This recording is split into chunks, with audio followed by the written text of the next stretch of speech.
Mana shu kottejimizda 1.9 sotik, salkam 400 kvadrat, 8 ta xonasidan iborat. Hozir bu 4 o'rinli kottejimizni birgalikda ko'ramiz. Marhamat, keling. Ko'rsating uyimizni. Kirib kelganda priqochamiz baland, avtomobilga joy bor. Alohida mana elektromobil uchun stansiya tashab ketishgan ekan. To'g'rimizda mana letniy oshxonani hozir qurishayotgan ekan. Ko'rib turganingizdek, mana qozon va bu yerda gaz plita bo'ladi. Umumanlisi bor ekan. Kiringlar mana, ko'ringlar uyimizni.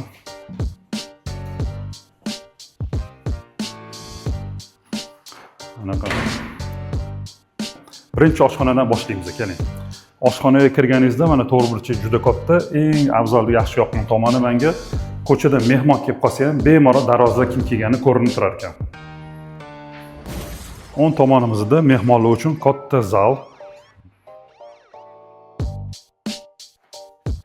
Mana bu joyimiz umumiy sanuzel ekan. Katta hovlimizda yaxshi did bilan chiroyli qilib qo'yishgan ekan. Televizorga joy tashab ketishgan, divan kreslo bo'ladi bu yoqda. Endi yosh katta otaxonlarimiz, onaxonlarimiz uchun bitta alohida xona, o'zini alohida ichkarida sanuzellari ham bor ekan. Alohida sanuzellarini bitta ko'rsating. Buni sizga podolni ko'rsatamiz. Tushuntasizki, boshqaring. Podolimiz ham tushib oldi. Katta mana podol ekan, juda zo'r.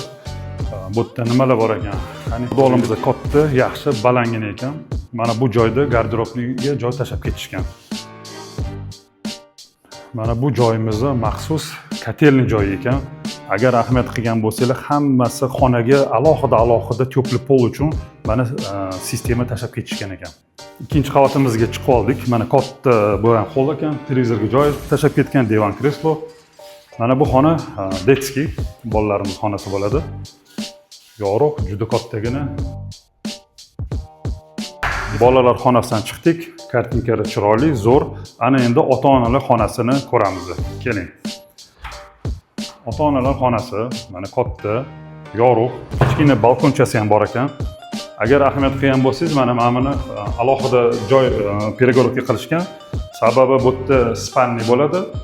Spalnining joyi mana katta, uni ham oynalari bor va mana bu joy dam olish zonasi, televizor, divan kreslo, choy-poy ichib, mana shu yerda mana alohida sanuzellari ham bor. Keling.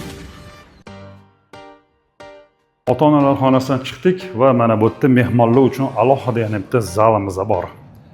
Zal ham ko'rganingizdek katta, chiroyli, lyustralari yaxshi, akkurat qilib qo'yilgan. Zaldan chiqqaningizda umumiy mana bolalar uchun va umumiy alohida sanuzel yana bitta bor ekan.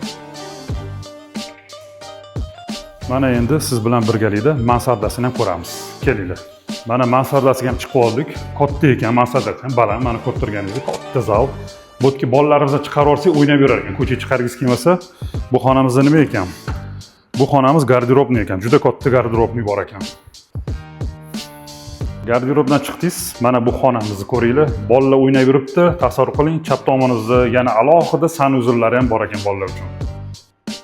Sanuzelni ko'rdinglar, katta xonamizni ko'rdinglar. Bolalarimizga juda ham yaxshi joy ekan, sababi qishda issiq. Har bitta qavatda to'pli pol qilingan.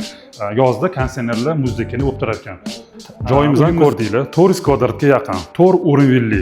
Bunaqa uchastkamizdan ikkita bor. 350 ming hozirgi paytda narx so'ralib turibdi. Kimga qiziq bo'lsa, ko'raman desanglar, pastki raqamdan qo'ng'iroq qilsanglar, joyi kelib ko'rsataman.